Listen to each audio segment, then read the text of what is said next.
রাজধানীতে বেওয়ারিশ লাশ দাফনে বাড়ছে জটিলতা। এতে ঢাকা মেডিকেল সহ বিভিন্ন হাসপাতালের হিমঘরে বাড়ছে বেওয়ারিশ লাশের সংখ্যা। সংরক্ষণে হিমশিম অবস্থা কর্তৃপক্ষের। সিটি কর্পোরেশনের নানা নিয়ম কানুনে আঞ্জুমানে মফিদুল ইসলামও পারছে না লাশগুলো দাফন করতে।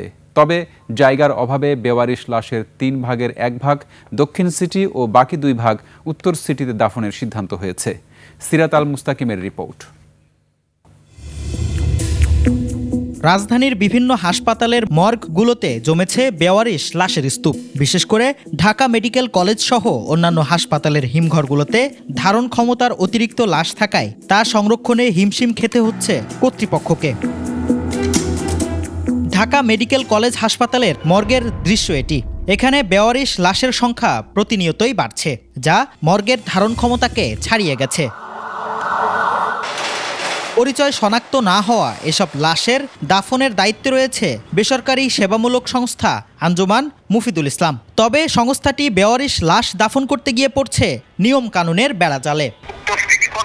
আমাদেরকে চিঠি দিয়ে জানাইছে যে উত্তরটা শুধু উত্তরে নেওয়া যাবে, আর দক্ষিণ সিটি কর্পোরেশন বলতেছে মোট লাশের 3 ভাগের 1 ভাগ, অর্থাৎ যদি 60টা লাশ হয় এক মাসে তো 20টা। সবাই বলতেছে যে আমাদের জায়গা কম, আমাদের জায়গা কম, ওখানে যাবো, ওখানে জায়গা আছে। ওরা আবার বলতেছে আমাদের জায়গা কম, ওখানে যাবো।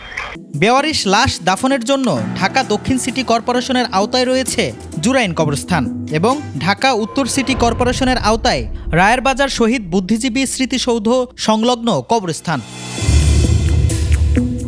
নিয়ম অনুযায়ী বেওয়ারিশ লাশ এই দুটি কবরস্থানে দাফন করার কথা। তবে সম্প্রতি ডিএসসিসি থেকে সিদ্ধান্ত আসে জুরাইন কবরস্থানে মোট বেওয়ারিশ লাশের মাত্র 1/3 দাফন করা হবে। তবে দক্ষিণ সিটি কর্পোরেশন বলছে জুরাইন কবরস্থানের ধারণ ক্ষমতা ও ব্যবস্থাপনার দিক বিবেচনা করে কিছু নিয়ম পরিবর্তন করা হয়েছে। উত্তর এবং দক্ষিণে মিলে আমাদের যেহেতু জায়গা স্বল্পতা, সেই সুবাদে আমরা 3 ভাগের 1 ভাগ অংশ আমরা দাফনের ব্যবস্থা করার জন্য একটা সিদ্ধান্ত হয়েছে, আর 3 ভাগের 2 ভাগ উত্তর সিটি কর্পোরেশন নেবে। মর্গগুলো থেকে বলা হচ্ছে পচন রোধে হিমঘরে রাখা হলেও অতিরিক্ত চাপের কারণে অনেক লাশের সংরক্ষণই কঠিন হয়ে দাঁড়িয়েছে। আমার কাছে অলরেডি বডি আছে আপনারা 28/8/2025 থেকে শুরু করে 5/10/2025 পর্যন্ত অলরেডি 42টা বডি আছে। আমাদের ক্যাপাসিটি হচ্ছে 40টা। যদি 40-এর ওভার যদি হয়ে যায় তাহলে তো আমাদের বডি রাখতে খুব সমস্যা হয়ে যাবে। এখন পর্যন্ত আমার কাছে 42 বডি আছে আপনার 42টি।